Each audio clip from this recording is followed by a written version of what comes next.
इतने वर्षों तक एक एक पल डिम के सामने बैठकर अपने पुत्र के जन्म की कल्पना की थी। आज जब समय आया तो उसे अपने हृदय से लगाए बिना ही स्वयं दूर कर दिया।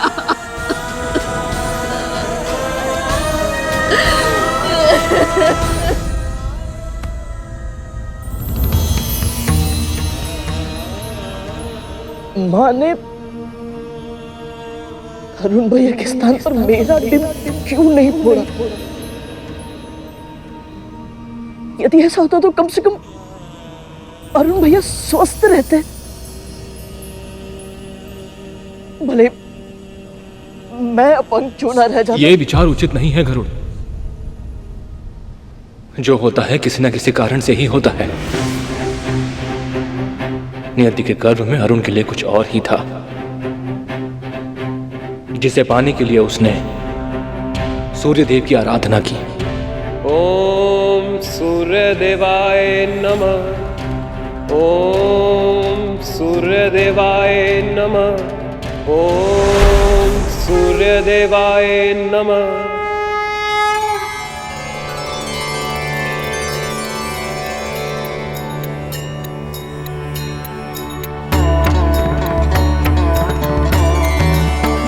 तुम्हारी तपस्या सफल हुई अरुण। सदैव मेरे साथ रहने की तुम्हारी इच्छा मुझे स्वीकार है। आओ मेरे रथ के सारथी बनकर अपनी मनोकामना पूर्ण करो।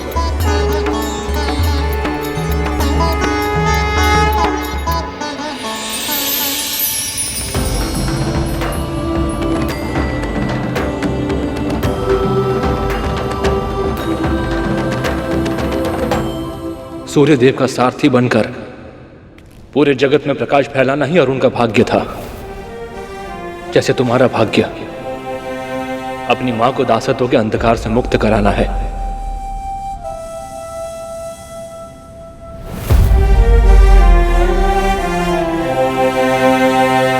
क्या सच में अरुण भैया के श्राप के कारण ही मां दासी बनी थी? सांसारिक घटनाएं इतनी सरल नहीं होती गरुड़। अरुण ने क्रोध में श्राप अवश्य दिया था, किंतु वो सत्य सिद्ध हुआ मेरी मां कद्रू के कारण। उनके साथ हुई दुर्घटना के बाद भी कद्रू मां बदली नहीं थी। उन्होंने ऐसी परिस्थितियां उत्पन्न की जिनके कारण विंता मां की नियति इतनी दुखद बन गई।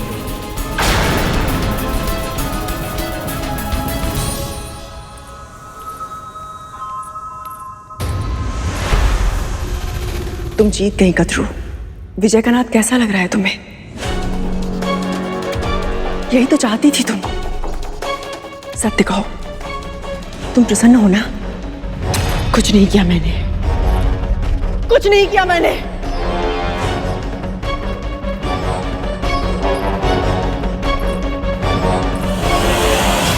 अस्वीकार करने से तुम्हारा किया मिट नहीं जाएगा। भले ही आज तुम अरुण के श्राप और उसके क्रोध से बच गई हो, किंतु भूलना मत, प्रकृति एक ऐसी मां है जो अपनी किसी भी संतान के साथ अनुचित होते हुए नहीं देख सकती। तुम्हारे कारण विंता आज अपने पुत्रों से दूर हुई है। वैसे तुम्हें भी अपने पुत्रों का विछोह सहना होगा।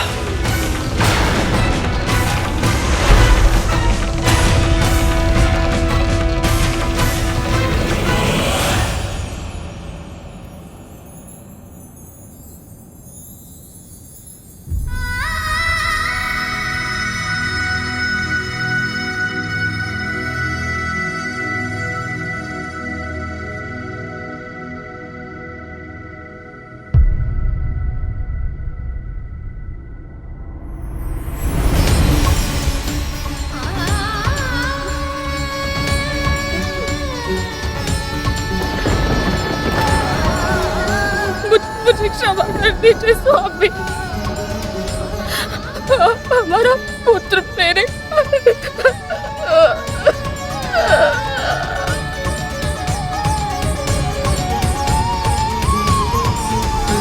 जो हो चुका है उसके विषय में सोचने से कोई लाभ नहीं बनता। अपने आने वाले पुत्र के लिए अपने मन को स्थिर कीजिए और अपने खोए हुए धैर्य को पुनः अर्जित कीजिए। आपसे जो भूल हुई है उसके बाद आपके दूसरे पुत्र के प्रति आपका दायित्व और बढ़ जाता है। अब आपको शारीरिक रूप से ही नहीं, मानसिक और आत्मिक रूप से भी शक्तिशाली बनना होगा, ताकि हमारा पुत्र अरिष्टवर्ग अर्थात अपने 6 विकारों पर सदैव नियंत्रण रख सके, ताकि उसके हृदय में कभी द्वेष, ईर्ष्या और वैर ना आए। और इसके लिए सबसे पहले आपको अपने हृदय से ये सारे विकार हटाने होंगे। अपनी बहन कद्रू को क्षमा करना होगा आपको।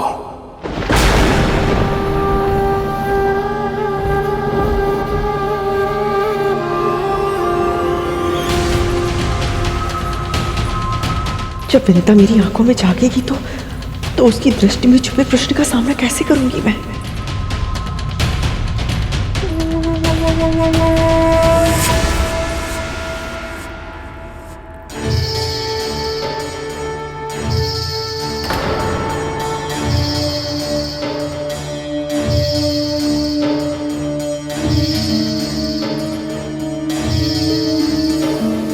शेष, वासुकी, ये क्या वेश है? माँ, हम दोनों परमपिता विष्णु और शिव जी का आशीर्वाद प्राप्त करने के लिए तपस्या करने जा रहे हैं। अनुमति दीजिए माँ। प्रभु को तो यहाँ रहकर भी प्रसन्न किया जा सकता है ना? उसके लिए सब कुछ त्याग कर महल छोड़ने की क्या आवश्यकता है? तपस्या तब सफल होती है जब मन शांत हो। और आपके कारण आज जो इस महल में हुआ है, उसके बाद हमें यहाँ शांति नहीं मिल सकती।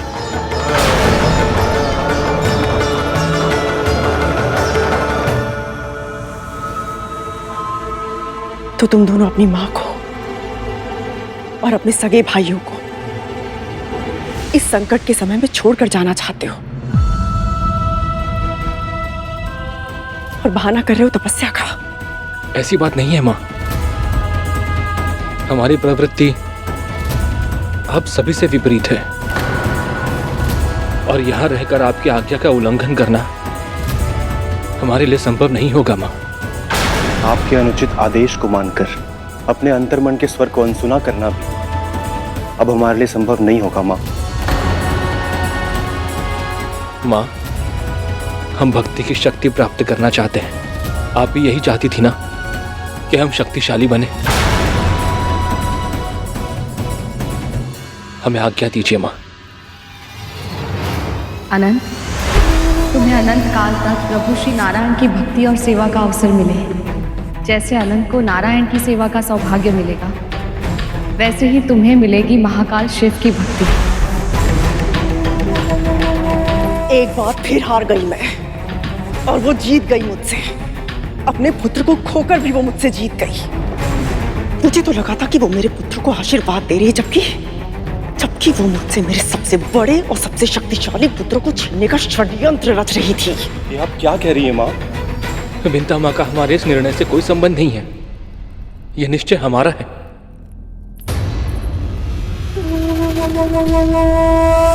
अब भी अपने रक्त का साथ देने के स्थान पर उस कपटी ईर्ष्यालु विनीता का पक्ष ले रहे हो तुम दोनों। ठीक है, जहां जाना चाहते हो जाओ। जहां जाओ सुखी रहना।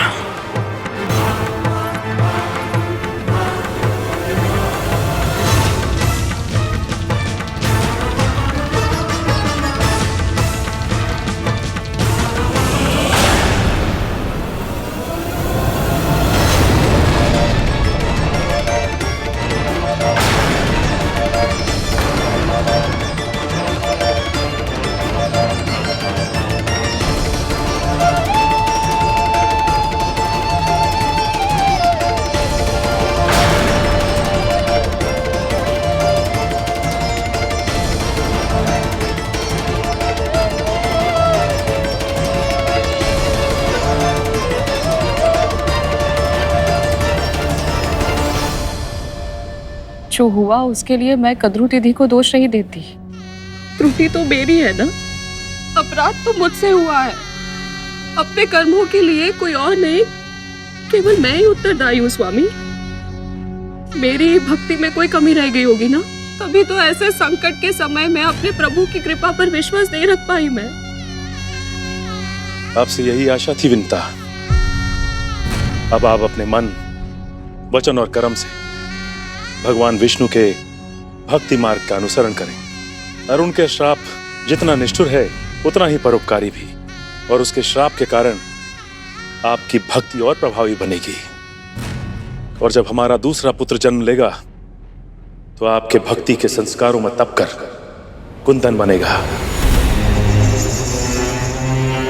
और केवल आपके दुख का निवारण नहीं करेगा वो, अभी तो सारे जग के दुख का निवारण करेगा। शारीरिक और मानसिक क्षमता में अद्वितीय, बलशाली, अपराजय एवं ऐसा आदर्श होगा जिस पे केवल आपको और हमें नहीं, पूरे संसार को गर्व होगा। ऐसा पुत्र।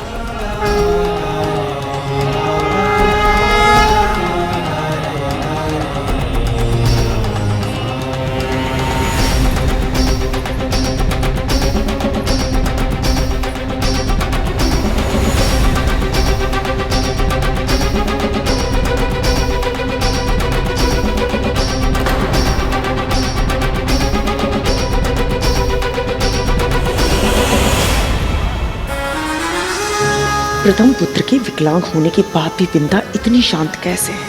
अवश्य ही इसके मस्तिष्क में कोई न कोई योजना पल रही है, कोई ऐसा उपाय जो मेरे पुत्रों के लिए घातक सिद्ध हो सकता है।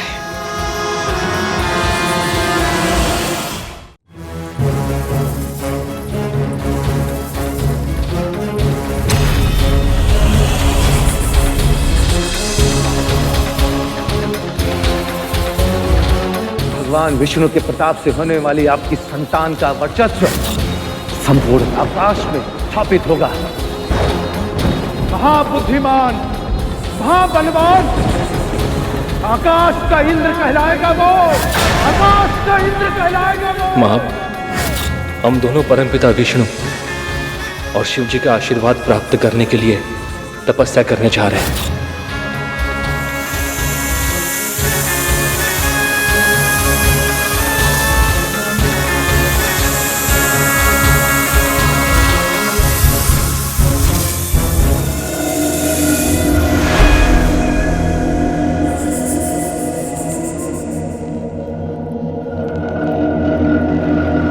हम सभी के प्रयासों से संकट टल तो गया है, किंतु पूरी तरह समाप्त नहीं हुआ है।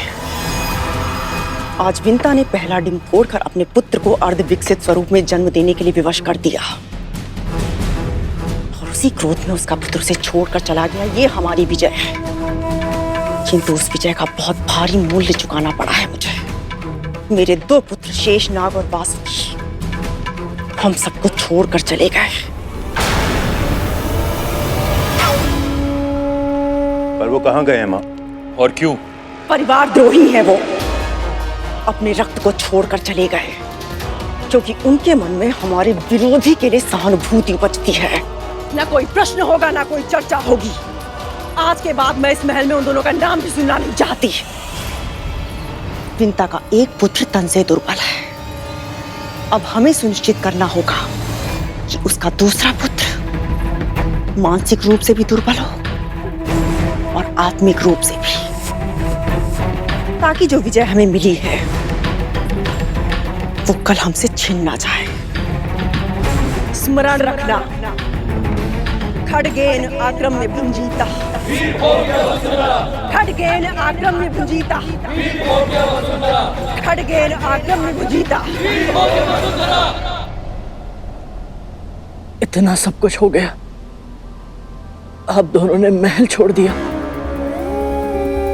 फिर भी बड़ी माँ का हृदय नहीं पिघला। जिस बहन से वो इतना स्नेह करती थी अपनी, उसी बहन को इतनी अधिक पीड़ा कैसे दे पाती है वो? क्या उन्हें मेरी माँ के आंसू, उनके कष्ट, उनके दुख दिखाई नहीं देते? सर्वाधिक शक्तिशाली होने की कामना नैतिक अनैतिक के संतुलन को नष्ट कर देती है और उचित अनुचित का आभास समाप्त कर देती है। मस्तिष्क को तर्क से, हृदय को भावना से और आत्मा को सात्विक तत्वों से विहीन कर देती है। कद्रुमा के साथ भी वही हुआ। किंतु गरुड़, मां कैसी भी हो, अपने पुत्रों के लिए वो हमेशा मां ही होती है। मैं और वासुकी कद्रुमा से दूर हो गए,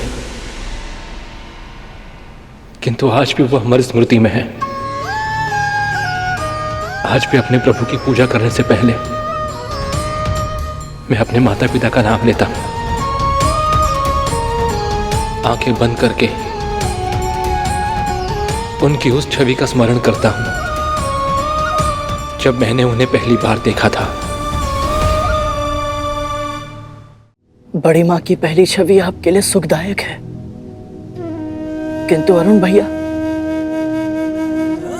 उनकी स्मृति में तो माँ पहली दृष्टि में ही अपराधी बन गई थी। जन्म लेते ही जो पहला भाव उनके मन में आया था वो घृणा का था। भैया, कहीं आज भी अरुण भैया मां से... नहीं, अरुण आज भी अपनी मां से बहुत प्रेम करता है। प्रत्येक रात्रि उन्हें स्मरण करके वो रोता है और उसके आंसू ओस बनके पूरी धरती पर बरसते हैं।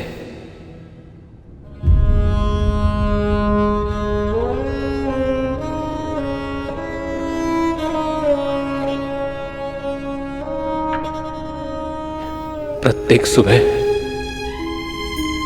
सूर्यदेव के निकलने से पहले अरुण स्वयं निकलता है, अपनी मां के दर्शन करके उन्हें प्रणाम करता है।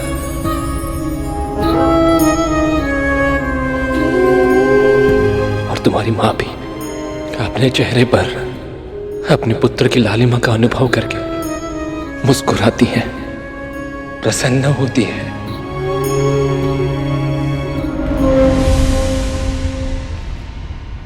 क्या हुआ गरुड़?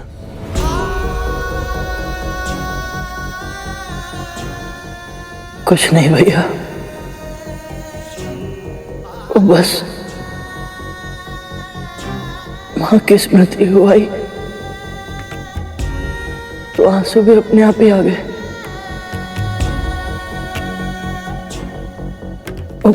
पहली बार मां को बिना बताए इतनी दूर आया हूं।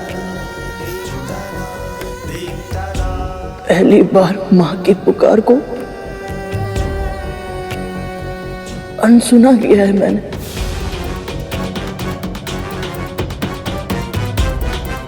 केवल इसीलिए कि मैं अपनी मां को दास्ता से मुक्त करा सकूं।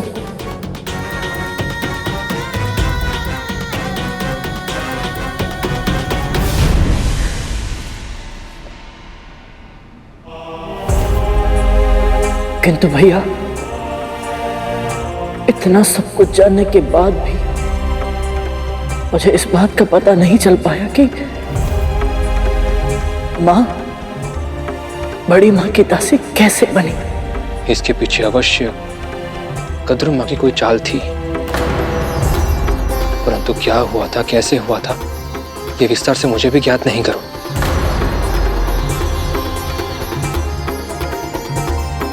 तो क्या मेरी ये यात्रा व्यर्थ हो जाएगी?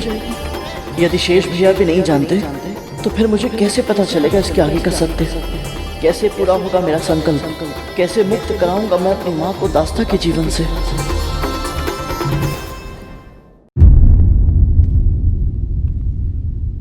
क्या हुआ गरुड़?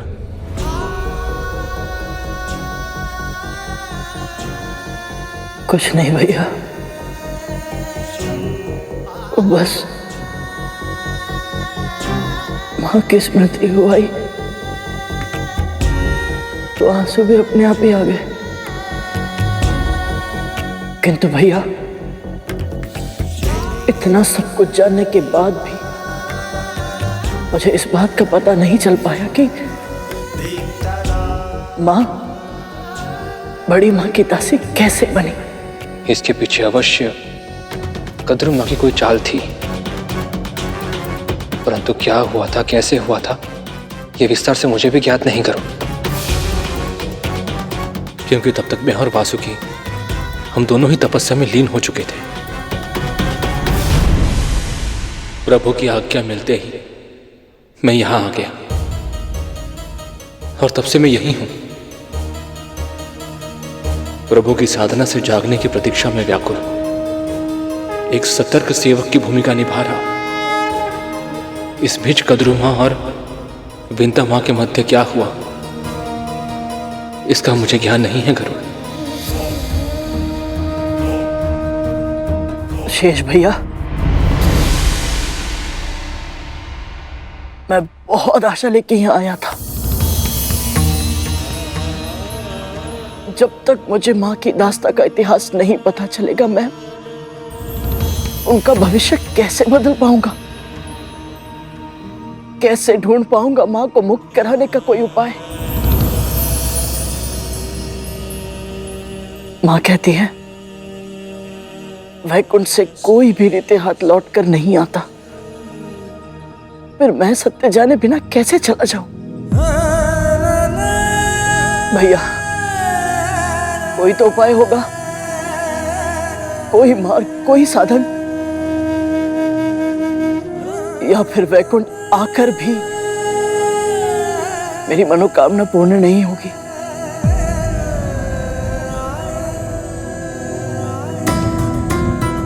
मार्ग और साधन दोनों ही तुम्हारे सामने हैं गरुड़।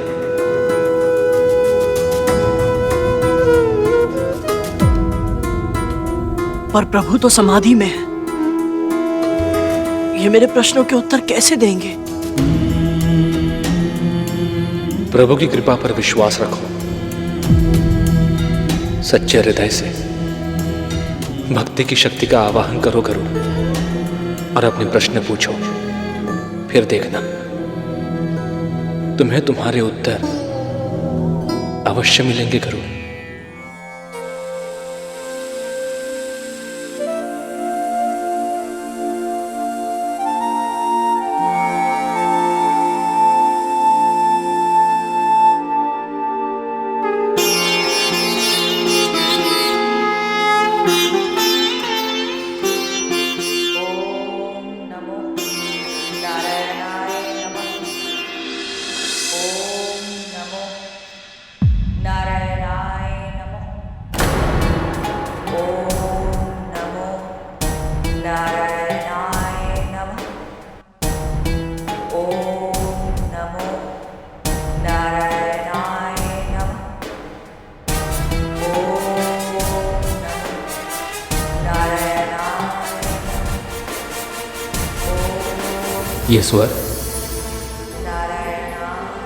ये स्वर जाना पहचाना लग रहा है।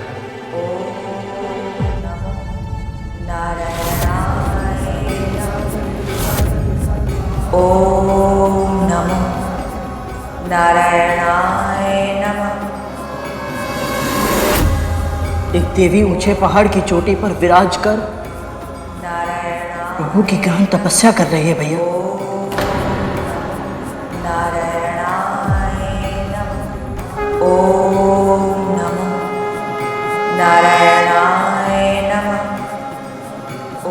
ये तो देवताओं की माँ है, अदिति माँ। नारायणाय नमः।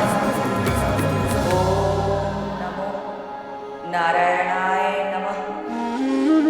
ओम नमो नारायणाय। मार्ग मिल गया गरुड़। विंता माँ के साथ क्या हुआ था, इसका उत्तर तुम्हें अदिति माँ के पास ही मिलेगा। किंतु भैया, वो तो कठोर तपस्या में लीन है। जो कठोर तपस्या में लीन होते हैं ना, उनके दर्शन मात्र से सारी बाधाएं दूर हो जाती हैं। विश्वास रखो गरुड़, अविलंब अदिति माता के पास जाओ। जी भैया। तुम्हें देखकर कितनी प्रसन्नता हुई है कि शब्दों में वर्णन करना संभव नहीं है मेरे लिए। बस अब एक ही प्रार्थना है, शीघ्र अतिशीघ्र विंता मां को उनके कष्टों से मुक्त कराओ और तुम्हें फिर से वैकुंठ आने का सौभाग्य मिले।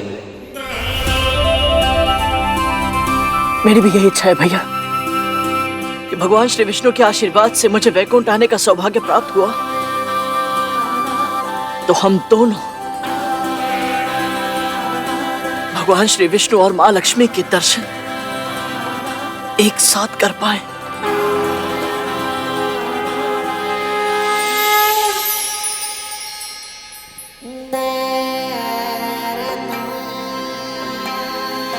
आशीर्वाद दीजिए भैया।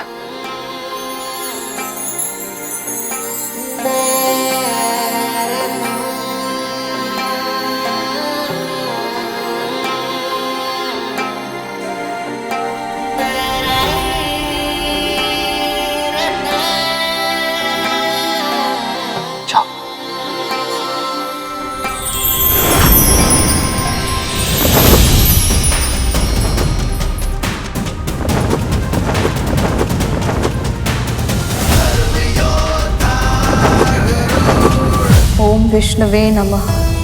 ओम विष्णवे नमः। ओम विष्णवे नमः। ओम विष्णवे नमः।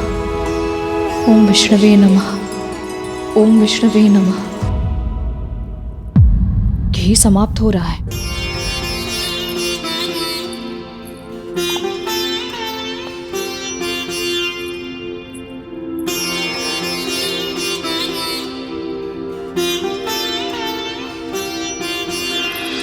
क्या संकेत मिला तुझे?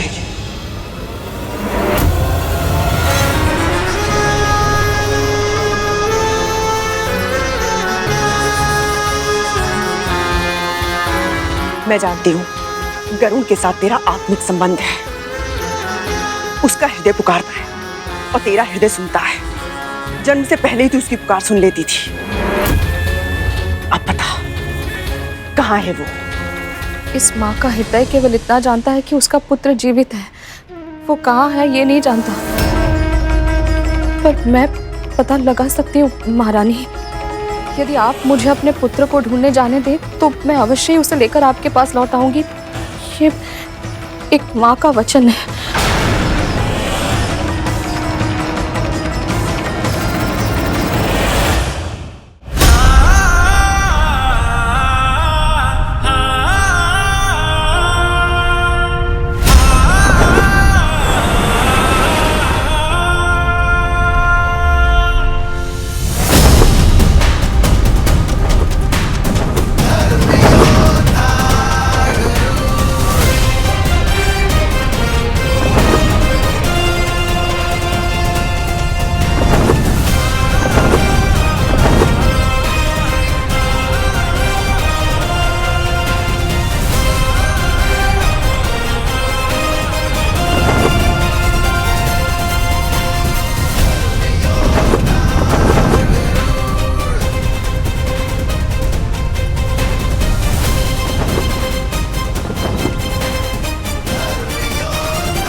यस्य स्मरण मात्रेण जन्म संसार बंधनात् विमुच्यते नमस्तस्मै विष्णवे प्रभ विष्णवे।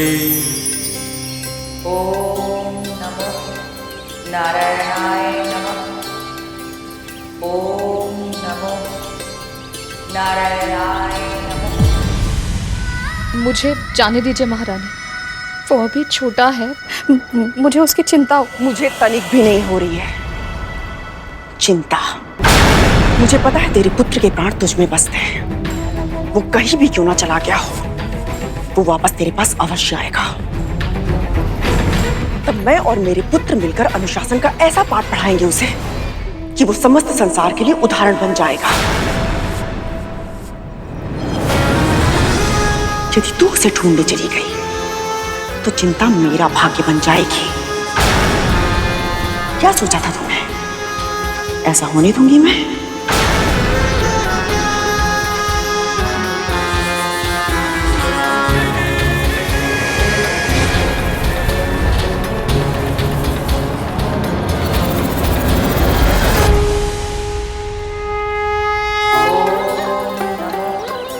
नारायणाय नमः। अविकाराय शुद्धाय नित्याय परमात्मने सदैक रूप रूपाय विष्णवे सर्वजिष्णवे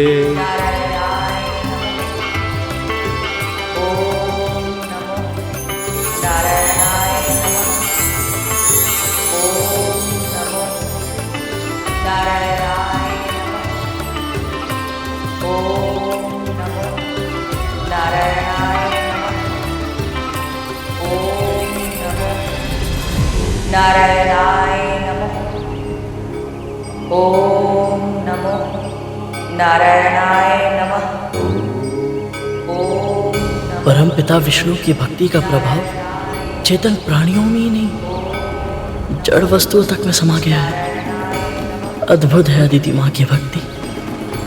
ओम नमो नारायणाय नमः। ओम नमो नारायणाय नमः। ओम नारायणाय नमः। ओम नमो नारायणाय नमः। ओम नारायणाय नमः। ओम तपस्या का प्रताप मुझे निकट नहीं जाने दे रहा। निश्चित ही मुझे इनकी साधना में विघ्न नहीं डालना चाहिए।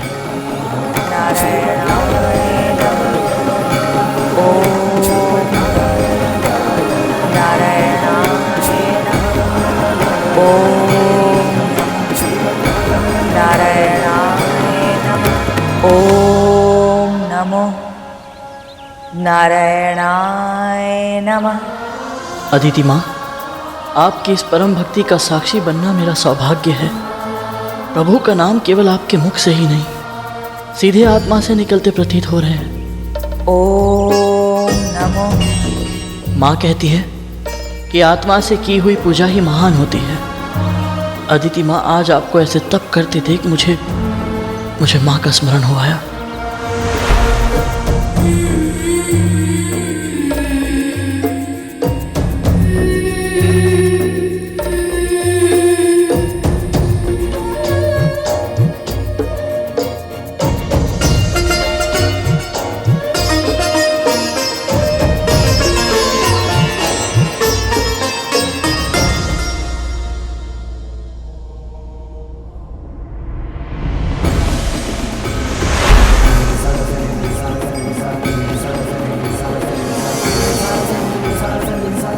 पहली बार इतने अधिक समय तक माँ से दूर रहा हूँ, और वो भी उनकी इच्छा के विरुद्ध।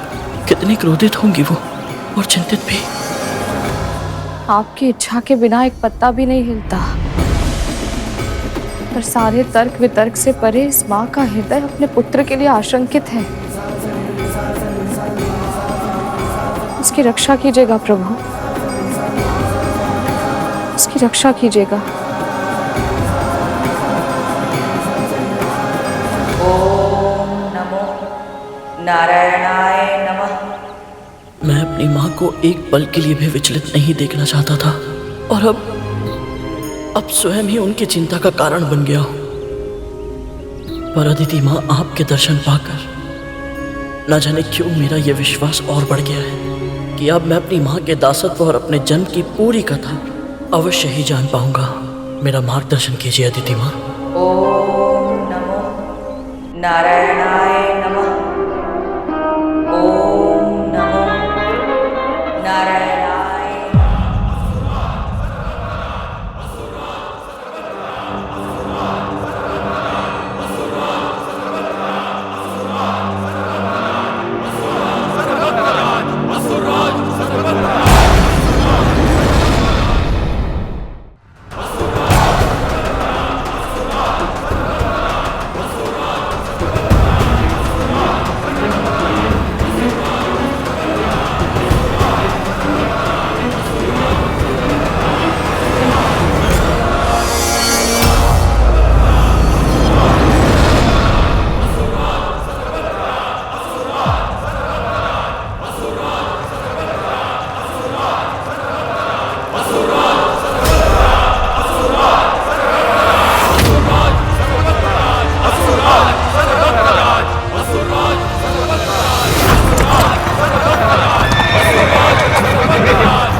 देवताओं की माता अदिति विभीषण तब अपने पुत्रों को स्वर्ग का सिंहासन पुनः दिलाने के लिए कर रही है,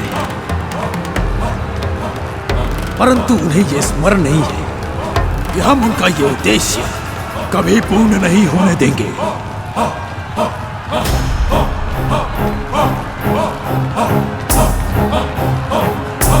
हमें उनका ये तप भंग करना है ताकि स्वर्ग ही नहीं लोक पर केवल हमारा राज हो, केवल और केवल हम असुरों का राज।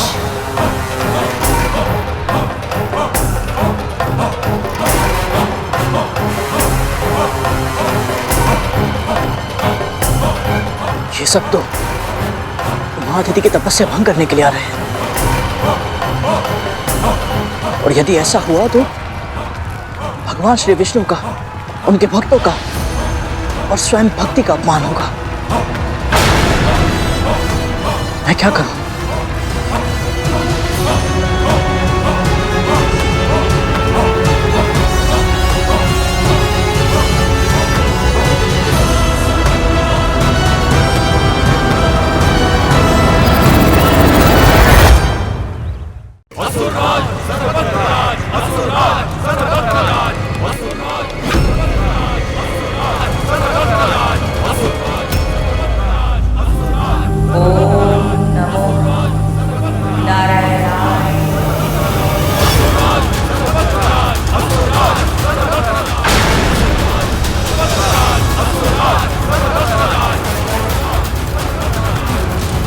देवताओं की माता अदिति विभीषण तब अपने पुत्रों को स्वर्ग का सिंहासन पुनः दिलाने के लिए कर रही है। ये सब तो महाअतिथि की तपस्या भंग करने के लिए आ रहे हैं, और यदि ऐसा हुआ तो भगवान श्री विष्णु का, उनके भक्तों का और स्वयं भक्ति का अपमान होगा। मैं क्या करूं? कभी कभी मूर्खता करना बुद्धिमानी से भी अच्छा विकल्प होता है। अधिकतर व्यक्ति अपने कल्याण को दूसरों के हित से अधिक महत्व देते हैं और वो इसे ही बुद्धिमानी कहते हैं, किंतु जो परहित को स्वहित से ऊपर रखते हैं उसे इसका मूल्य चुकाना पड़ता है। इसलिए सामान्य जन की भाषा में इसे मूर्खता भी कहा जाता है। परंतु तुझे ये मूर्खता करनी है गरुड़। जब कभी परोपकार का अवसर आए, संभव है अन्य व्यक्ति हिचकिचाए, पर तू मत झिझकना। कोई भी कारण क्यों ना हो, तू कभी परोपकार करने से पीछे मत हटना। माँ, परोपकार का वास्तविक अर्थ क्या है और मैं अपने दिन प्रतिदिन के जीवन में इसका पालन कैसे कर सकता हूँ? स्वयं का हित सोचे बिना केवल दूसरों के हित के लिए किया गया कार्य ही परोपकार होता है। इसे निस्वार्थ भाव से करना होता है गरुड़, किसी लाभ, अपेक्षा या प्रशंसा के बिना। और हाँ, ये तेरा कर्म है, इसे धर्म की तरह करना और फिर भूल जाना। मैं अपने दायित्व से पीछे नहीं हट सकता। इन असुरों को महाअतिथि की तपस्या भंग करने नहीं दे सकता, फिर चाहे मुझे कुछ भी क्यों ना करना पड़े। आगे बढ़ो और विजय हमारी होगी। चलो!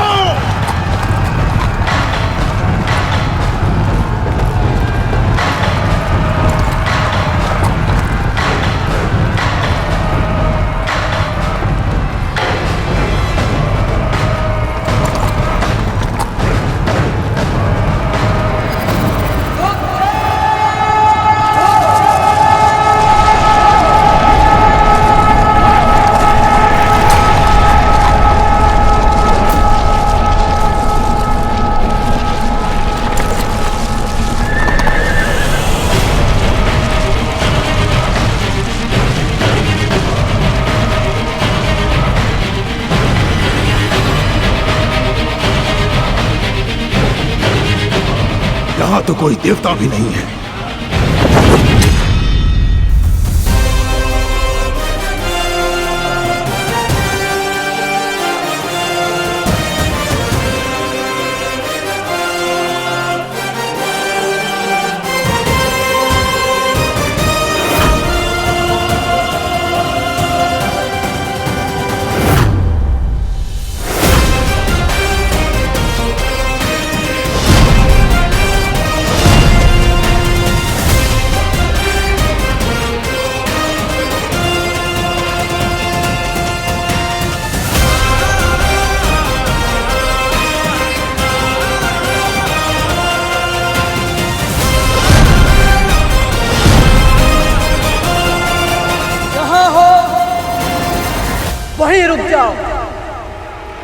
आगे मत बढ़ना।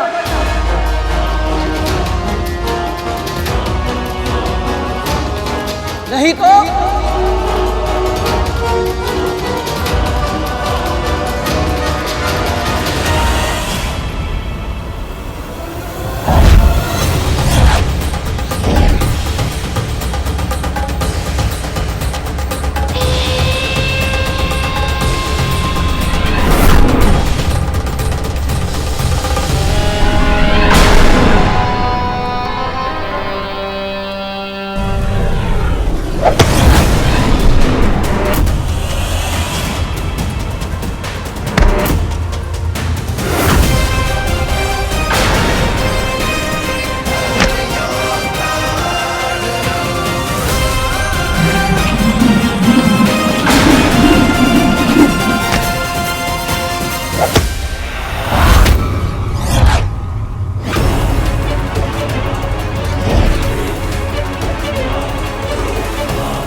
कौन है ये पक्षी जो हमें रोकने का दुस्साहस कर रहा है?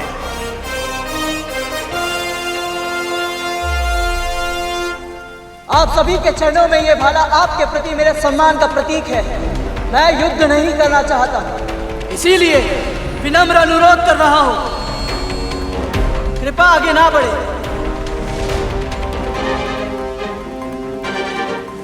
यहाँ परमपिता विष्णु जी के एक भक्त गहन तपस्या में लीन है। उनकी साधना में विघ्न डालना अधर्म होगा। यदि ये अधर्म हम कर ही दे तो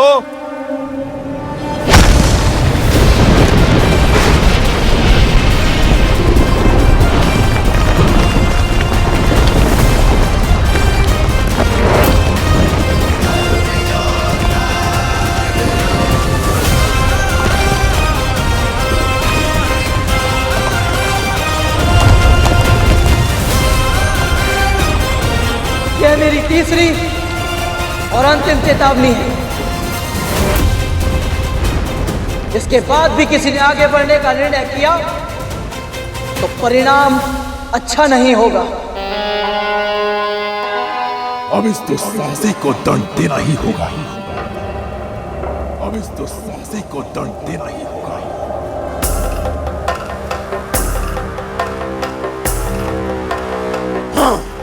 सेनापति जी, बड़े बड़े देवताओं से युद्ध करके आपने उन्हें धूल चटाई है।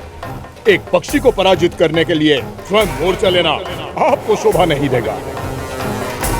हाँ सेनापति जी, स्वयं कार्य करने वाले छोटे कहलाते हैं।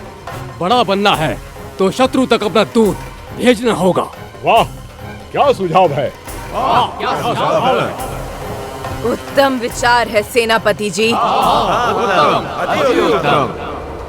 सही कहा माली सुमाली।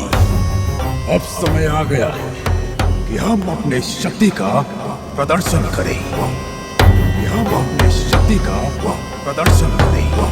लगता है मेरा संदेश इन्होंने सुना तो, किंतु समझा नहीं।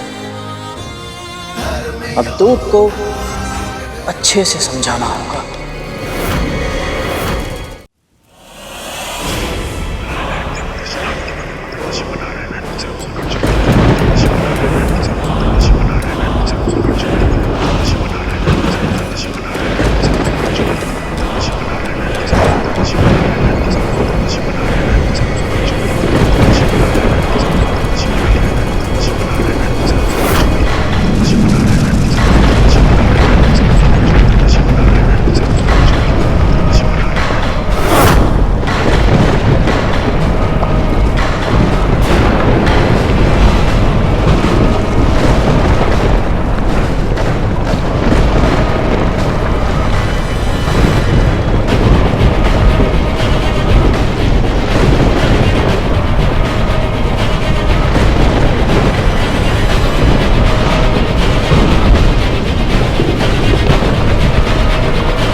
जाओ जाओ चले जाओ, पंख फैलाओ उड़कर जाओ, जाओ जाओ चले जाओ, पंख फैलाओ उड़कर जाओ। सुनो, हमारे स्वामी को जाकर बचाकर भागो अपने प्राण।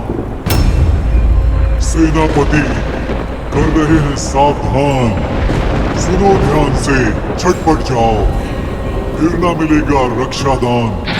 सुनो, समझो, हमारी विजय का बज रहा है गगन भेदी शंख, क्रोध से हमारे भस्म होगा, जिस पर तुम्हें है गर्व वो पंख। वो कह रहे हो मुझे शीघ्र अतिशीघ्र अदिति का तप भंग करना है, पर ये पक्षी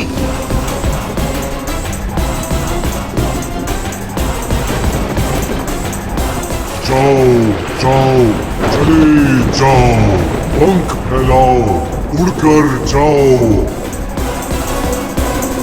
जाओ जाओ चले जाओ।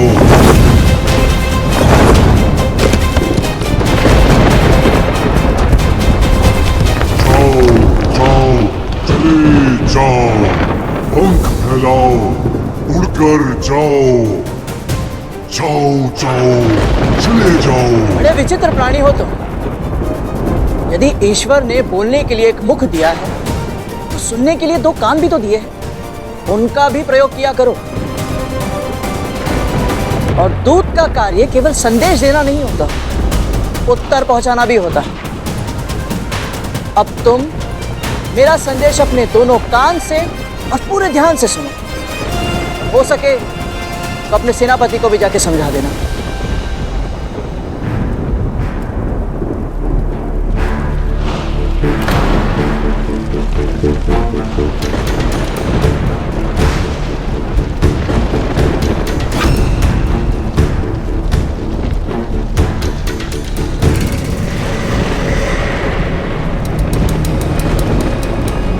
बुद्धिमानी तो सब करते हैं, पर मैं मूर्खता ही करूंगा। अन्य सभी हिचकिचाते होंगे, पर मैं तनिक भी ना डरूंगा। मेरी माँ ने सिखाया है ये परम संस्कार, धर्म की तरह करना है मुझे परोपकार। इस तप की रक्षा का लिया है मैंने संकल्प, युद्ध भी अवश्य करूंगा यदि ना रहा कोई विकल्प। अवश्य ही ये उस पक्षी का संदेश है सेनापति जी।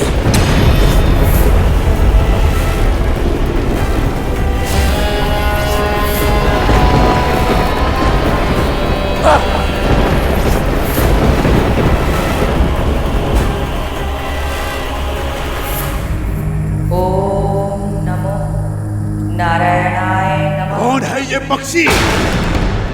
वीर भी है और वाचाल है, मूर्खता करने को तत्पर, अवश्य ही बुद्धिमान है। आयु में बालक, संकल्प में दृढ़। क्या कोई देवता हमारे सामने विद्यमान है? असंभव है ये। प्राणों के भय से छुपे हैं सब देव। वनिया की सिकंदरा में अच्छी तरह जानते हैं हमारे सेनापति साक्षात काल हैं। काल हैं।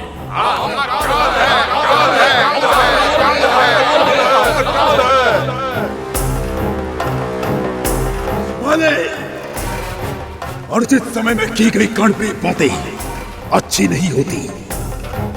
ये कौन है और किसके कहने पर आया है, ये हमें पता करना होगा।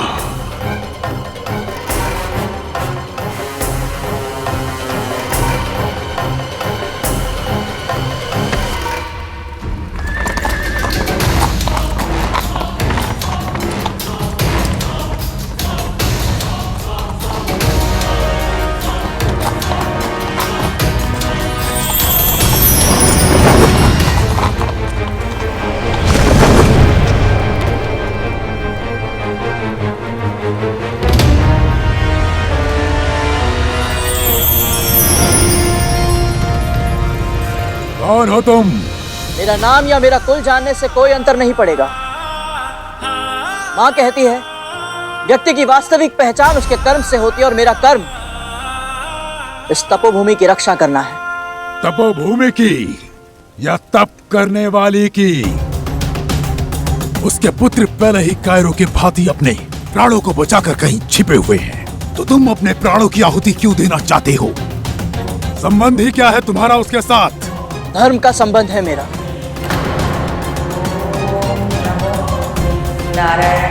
माँ कहती है धरती के कण कण में प्रभु श्री विष्णु जी का वास है। चर अचर जड़ चेतन, यहाँ तक कि सभी प्राणी भी उन्हीं का रूप है। और जब हम सब में एक ही ईश्वर कांच, तो हम सब आपस में संबंधी हुए ना। बड़ी कम आयु में बड़ी बड़ी बातें करना सीख गए हो तुम। मेरी माँ ने सिखाया है मुझे। माँ।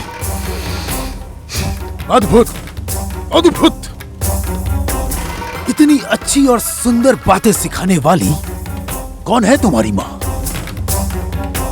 और कौन है तुम्हारे पिता? किसके पुत्र हो तुम? फिर से परिचय पर आ गए, तो फिर एक और बात जान लो। पहले परिचय देने वाला दुर्बल कहलाता है। मेरा बल मेरे भुजाओं की शिराओं में है। तू अपना परिचय देने से हिचक रहा है। मैं देता हूं अपना परिचय।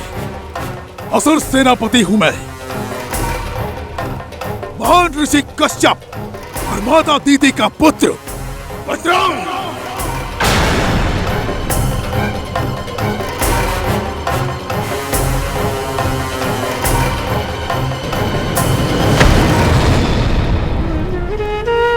मेरा प्रणाम स्वीकार कीजिए भैया।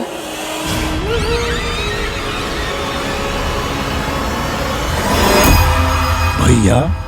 महर्षि कश्यप और मां विनता का दूसरा पुत्र गरुड़ हूं मैं।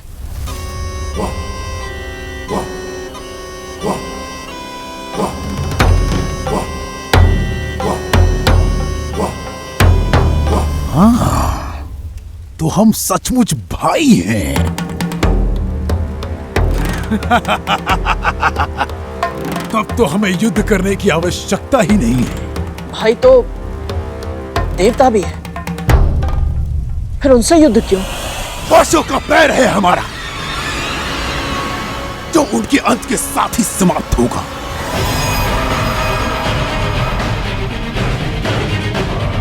तो उनका पक्ष मत ले करो, हमारे साथ हो जा। मैं तेरी शक्तियों से प्रभावित हूं। मैं तुझे अपनी सेना में ऊंचा पद दूंगा। आजा मेरे साथ। आपने मेरे विषय में सोचा, इतना अच्छा प्रस्ताव दिया, इसके लिए आपका धन्यवाद भैया। किंतु पद और प्रतिष्ठा के लोभ में आकर मैं अपना कर्तव्य नहीं भूल सकता।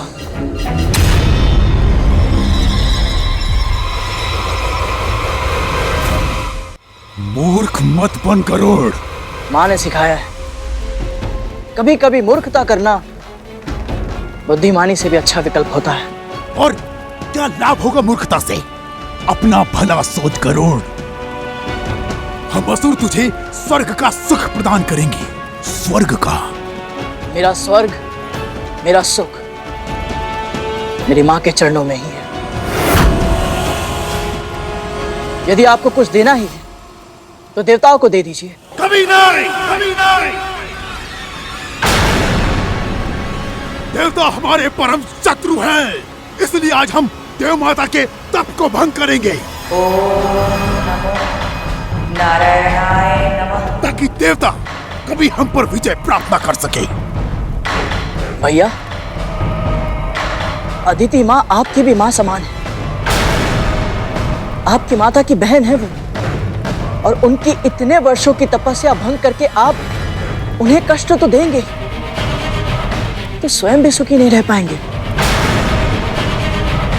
ये महापाप मत कीजिए भैया, लौट जाइए। लौटना तो तुझे होगा गरुड़।